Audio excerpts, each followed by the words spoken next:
观众朋友们，大家好，欢迎收看杰森视角。川普给伊朗政府喂下一枚毒丸后，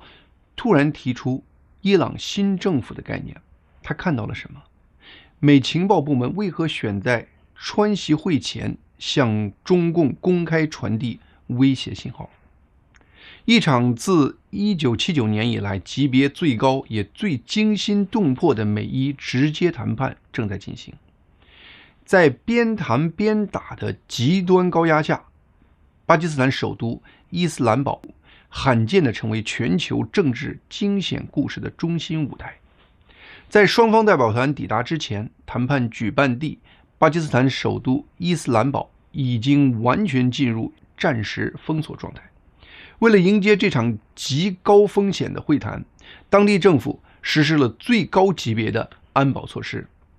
以和谈中心地点塞雷纳酒店为中心，周围3公里半径的区域被完全封锁，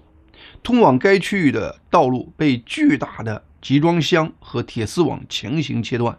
军警严阵以待，甚至连酒店附近供市民休闲的山区步行道也被全部关闭，禁止任何公众靠近。整个伊斯兰堡的极度紧张的安保氛围，从一个侧面展现出此次会谈对全球政治格局的重大意义。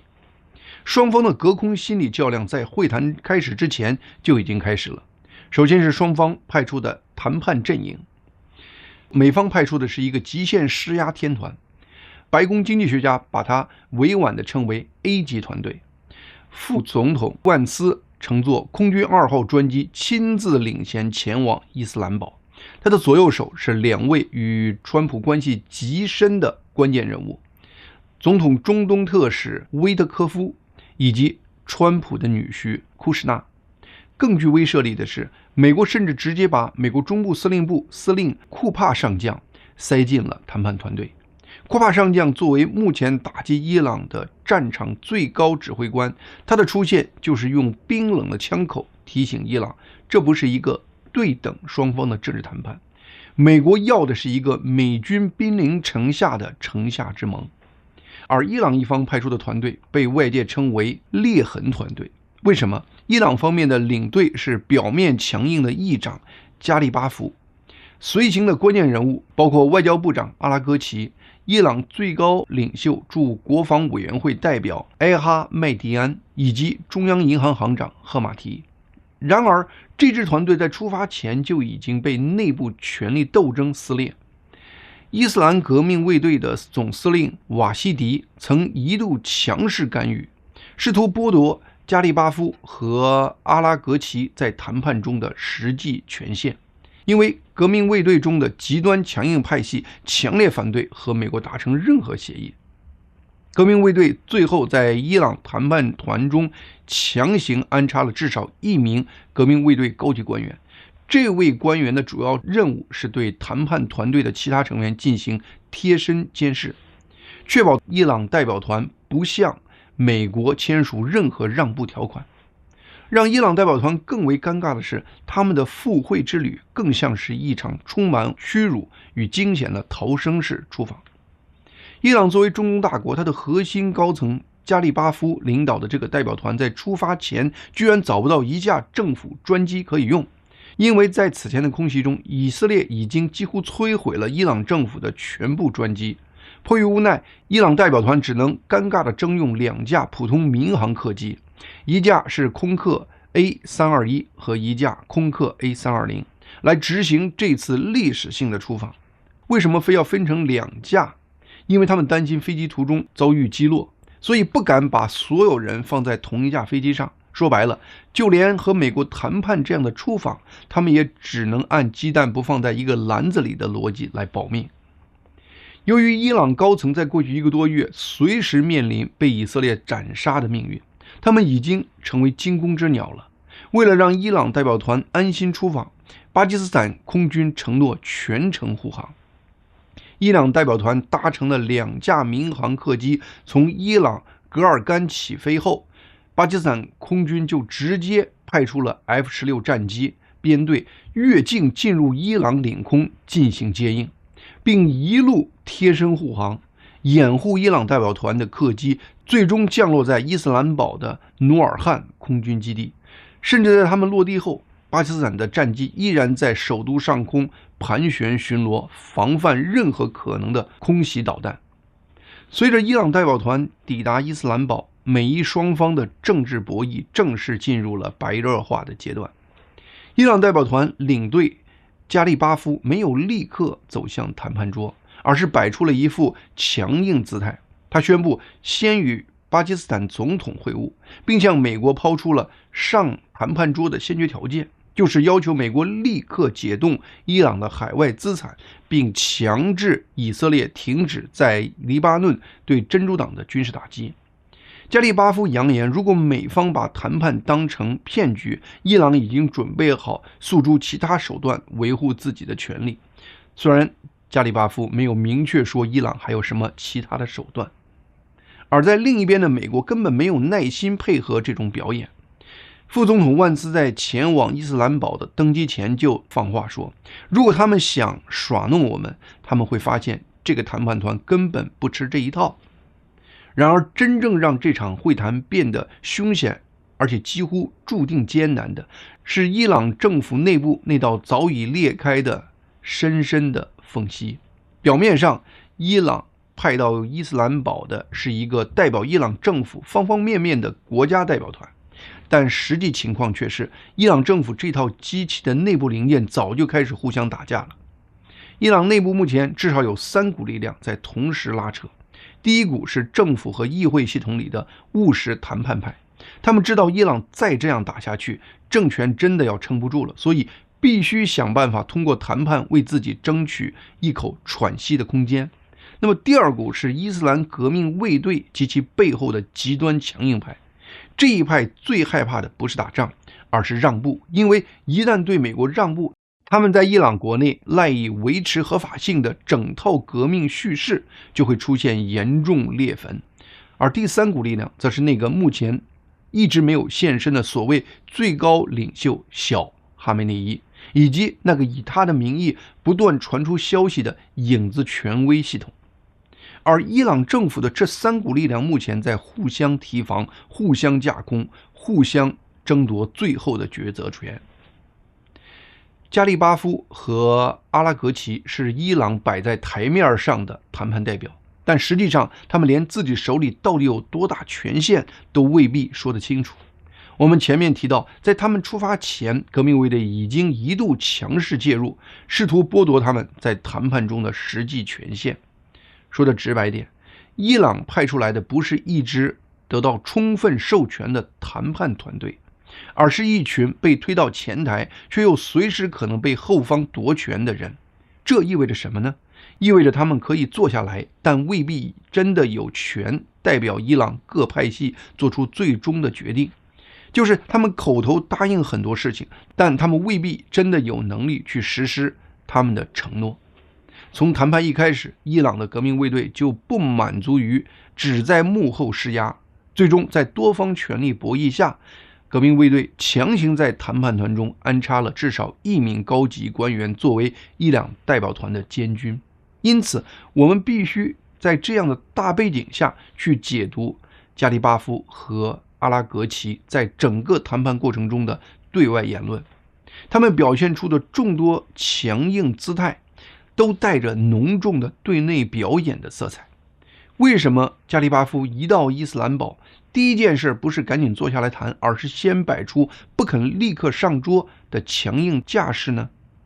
为什么他要先抛出一堆明知美国不可能答应的谈判先决条件呢？在伊朗政府内部那种高度神经质的政治气氛里，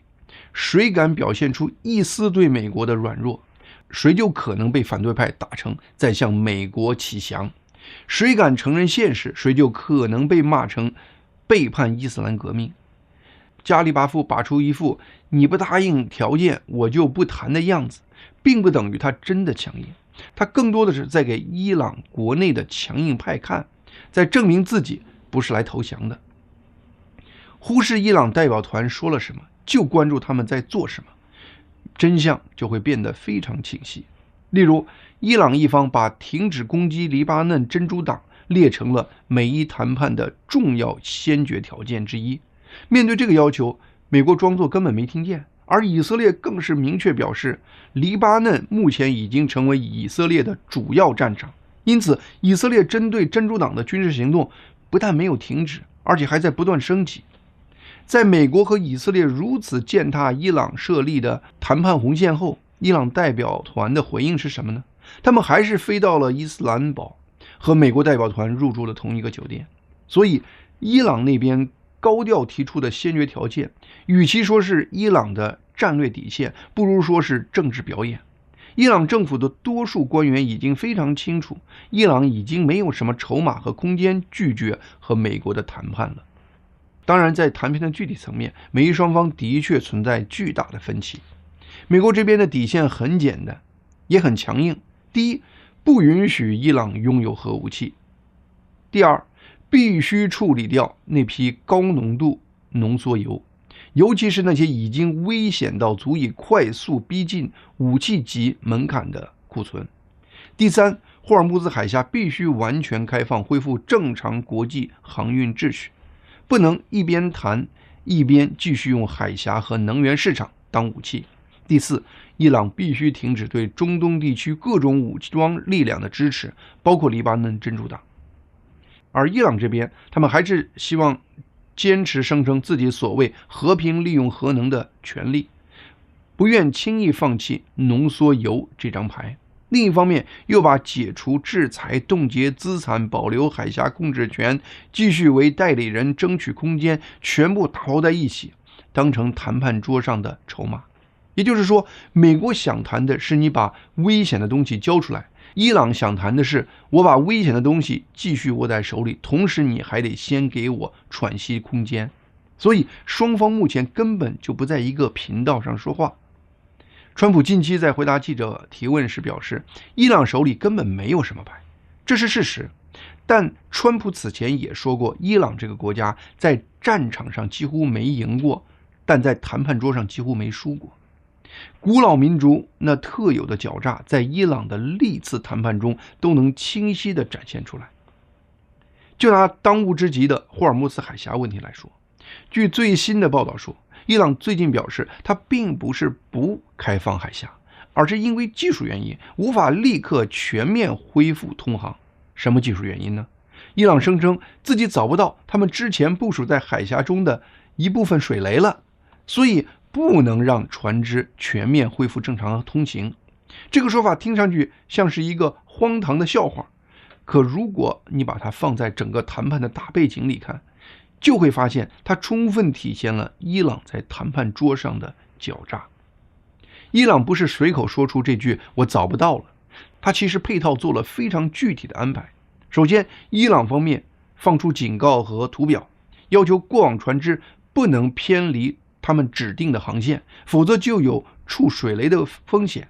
但是如果你按照伊朗的航线走，所有过霍尔木兹海峡的船只就只能改道走更靠近伊朗海岸和伊朗拉纳克岛的狭窄航线，结果是把国际船只硬生生赶往伊朗控制的水道。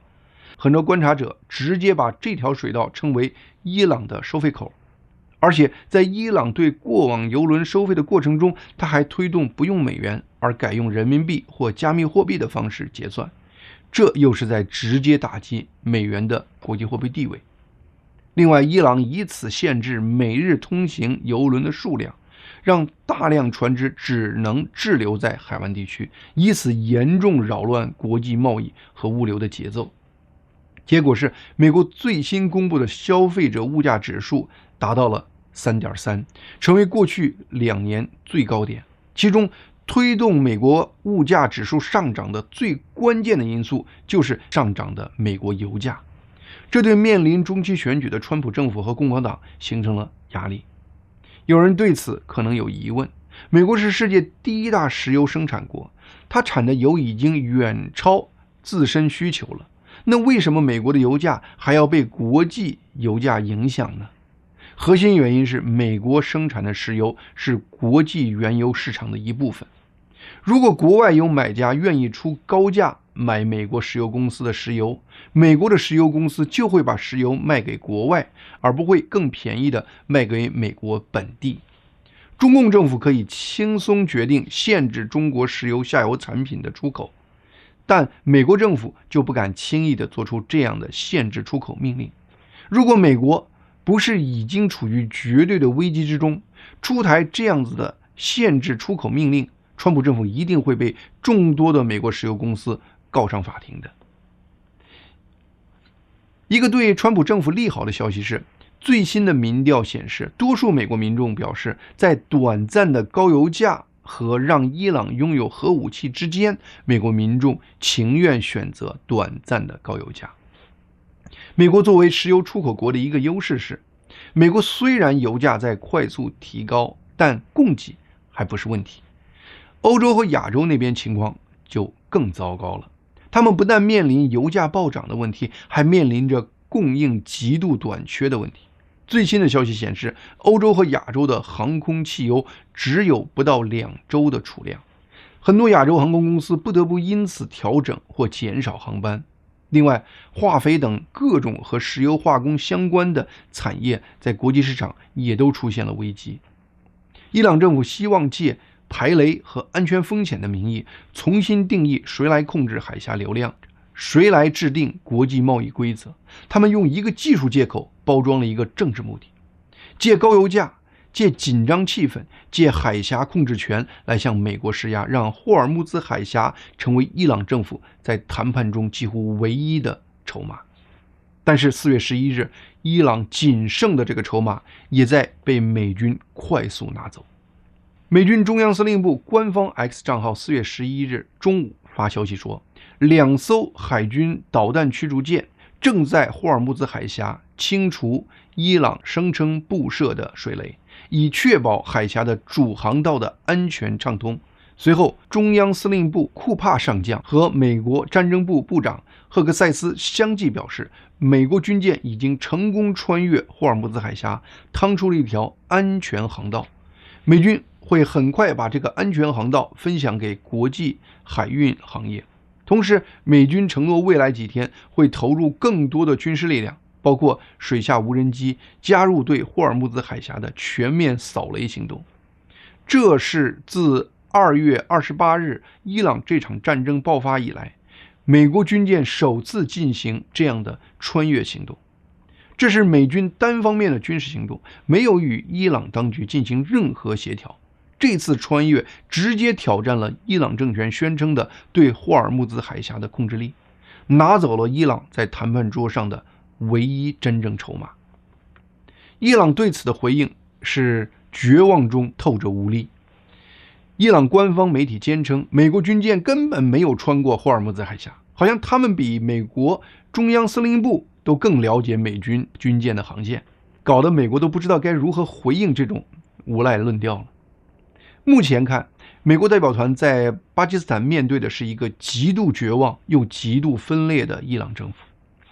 我们前面提到了川普政府对伊朗提出的条件，回看那些条件，对革命卫队这样的强硬派来说，那些条件就是川普逼他们吞下的一剂毒丸。如果伊朗接受川普政府的要求，那就意味着旧伊朗政府赖以生存的所有宏大叙事，什么伊斯兰革命事业啦，什么铲除以色列啦等等，都将被彻底摧毁。旧伊朗政权的存在宗旨将不复存在。因此，任何全面接受川普政府条件的伊朗政府，其实已经不再是那个旧的伊朗政府了。也就是，如果美国能在谈判中真的取得全面成功，那就意味着在政权上，伊朗实际上已经发生了政权更迭。因此，美国代表团面对的将是一场逼迫伊朗政权更迭式的谈判，其艰难程度可想而知。美国政府这边其实对此认识的非常清楚，从头到尾，川普政府根本就没打算给伊朗一个轻松谈判的机会。通常人们容易把停火和谈判理解成局势降温的开始，但这次川普政府的策略却是，谈判桌可以摆出来，停火窗口可以暂时打开，但美国在军事上不仅一寸不退，反而在加速集结兵力。美国政府要的不是在和平氛围中的谈判，而是在战争氛围中的城下之盟。最新材料显示，美国目前在中东部署的兵力已经超过5万人，而外界普遍预计美军在中东的兵力很快就会增加到6万甚至7万人。美国第82空降师的1500到2000名美军精锐部队正在向中东方向快速调动，数千名海军陆战队员和水兵也在陆续向中东挺进。美国战争部还在向中东增派额外战斗机，在海上，美国的布什号航母打击群以及第11海军陆战队远征部队也在向中东方向挺进。这些美国部队大部分会在1周多的时间进入伊朗周边地区，这和川普对伊朗承诺的2周的停火时间完美吻合。庞大的军事调度意味着庞大的军费开支。我上周在杰森新闻快递频道做的一期节目中，凯恩将军详细列举了一系列美军在战争开始后的军事攻击目标和对后援保证物资的庞大消耗。如果没有看那期节目的朋友，我推荐大家去听听。如此庞大的军事调度和军费开支，显然不仅仅是为了给媒体和伊朗表演一个象征性的姿态，它完全是美国海陆空3条线同时加码实打实的战争机器的持续轰鸣，主要是为了实现3个战略目标。第一，这是赤裸裸的军事施压。美国要让伊朗知道，不要以为你坐到谈判桌边了，你已经把局势稳住了，我们还没有把更大的军事力量压下来的。一旦谈崩，后面的不是重回原点，而是更猛的军事打击。第二，这是在利用短暂停火期给美军补充战争资源。美国前一轮军事行动打完后，需要补充弹药，恢复战备，调整兵力部署，让远征部队得到短暂休整。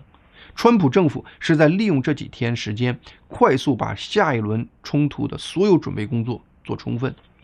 第三，也是对未来协议的执行方面准备后备力量，因为美国从一开始就不相信伊朗真的会老老实实履行合约，所以美国必须保持足够强大的军事压力，以实力来确保伊朗明天不敢轻易反悔或赖账。川普本人也是美国这个军事高压叙事中的关键演员，他的各种公开表态和这套军事部署交相呼应，共同传递一个高度一致的信号：伊朗要么接受现实，要么承受更大的代价。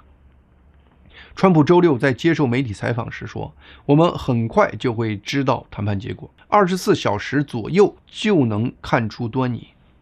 川普还公开表示，美军正在重新装填军舰，装上有史以来最好的武器弹药。如果最终双方的代表团没有达成协议，那美军这些武器就会被非常有效的使用。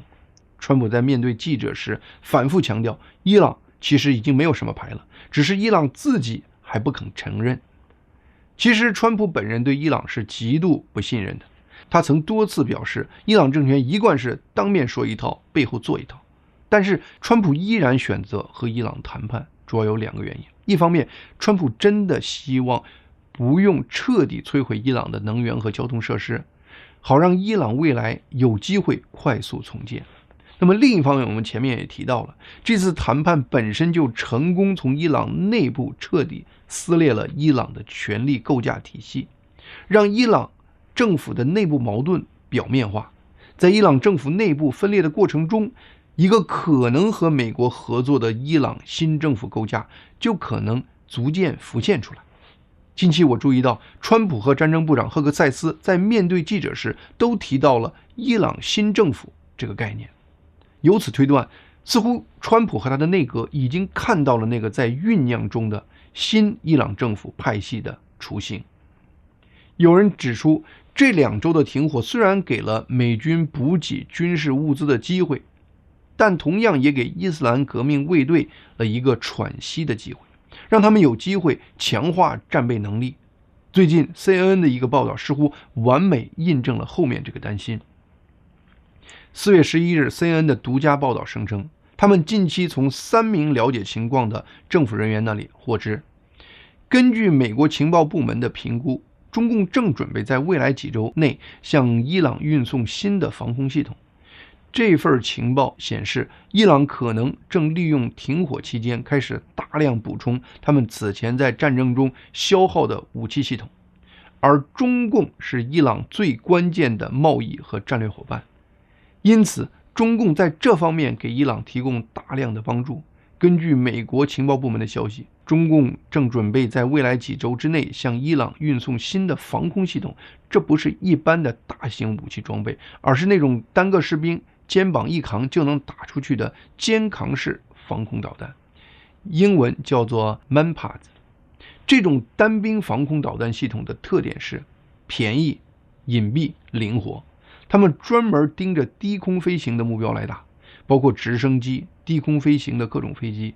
其中2名消息人员还向 CNN 透露，有迹象显示中共正试图通过第三国转运这批对伊朗援助的军事物资，以此来掩盖这批军事物资的真实来源。事实上，川普总统在周一的记者会上表示，上周在伊朗上空被伊朗击落的 F-15 战机就是被一种手持式的热追踪导弹击中的。同时，伊朗方面虽然没有提供更多细节，但是也公开确认了击落美国 F-11 战机时，伊朗的确使用了一种新的防空系统。目前美方还无法确认击落 F-15 的肩扛式导弹系统是否真的是中共制造和提供的，而中共这边是否认这种说法的，声称中共一直在推动停火，而 CNN 这个报道是不实的。但全世界都知道，面对这场冲突，中共最擅长的从来就不是做和谈的握拳者，而是在假装灭火时往火边悄悄递油桶。伊朗长期和中共、俄罗斯都有很深的军事和经济关系。伊朗把大量受制裁石油廉价卖给中共，让中共从伊朗得到能源上的利益。同时，伊朗在此前给俄罗斯提供了大量无人机系统，而在这次和美国、以色列的战争中，多方消息显示，俄罗斯也给伊朗提供了大量有关美军的军事情报，让伊朗导弹的命中率在战争的后期提高了近3倍。中共帮伊朗并不是出于什么盟友义气，在中共眼里，伊朗对中共最大的价值，一是石油，二是牵制美国。说白了，只要中东持续紧张，美国就得把大量军力、情报、外交精力压在那边。美国在别的方向上，比如台湾海峡，能施加的压力就会被稀释。伊朗对中共来说最大的作用是消耗美国。伊朗未必要赢，他只要不迅速输光，只要能继续给美国制造风险，抬高美国的战争成本，就对中共有很高的战略价值。基于这个定位，为了回避和美国产生直接的冲突，过去中共向伊朗卖的主要是一些受美国制裁的军民两用技术。但是如果这次中共真的在向伊朗卖肩扛式对空导弹，这就是中共在伊朗问题上针对美国的一次重大挑战。肩射防空导弹未必能改变战争的总方向，但它非常适合把这场战争变得对美国更危险。川普计划5月份去北京和习近平会晤，而这条消息在停火开始时被美方有意放出来，这绝对不是巧合。显然，美国政府通过 CNN 把这件事公开化，在川习会谈前警告中共不要以为美国不知道他们在背后干什么。美国情报部门已经对中共这些情况非常了解了。这种放风本身就是一种信号管理，它是说给中共执行层的官员，给中共的情报系统发信号。这次是习近平在清理完张又侠后，特意邀请川普到北京的。美国这边应该知道，这次习近平是希望用川普的访问来给他的执政权威进行一次外部的间接背书。因此，中共下面各层官员最好在这件事情上收敛些。如果把川普惹急了，而把这次川习会给搅黄了，中共这些下层官员可能要吃不了兜着走了。在我做节目前传出的美伊谈判的最新消息是，谈判因为霍尔木兹海峡问题出现僵持状态。霍尔木兹海峡问题其实是摆在伊朗政府面前相对来说最容易做出退让的问题，因为无论从战前的状态、从国际法、从周边国家的态度等等各个方面，世界都绝对不可能允许伊朗长期控制霍尔木兹海峡。如果在这个问题上双方都很难达成共识，看来这场战争的热战部分应该还远没有结束。好，今天杰森视角的节目就到这里，谢谢大家的收看，希望大家能够订阅和推荐杰森视角以及杰森新闻快递这2个频道。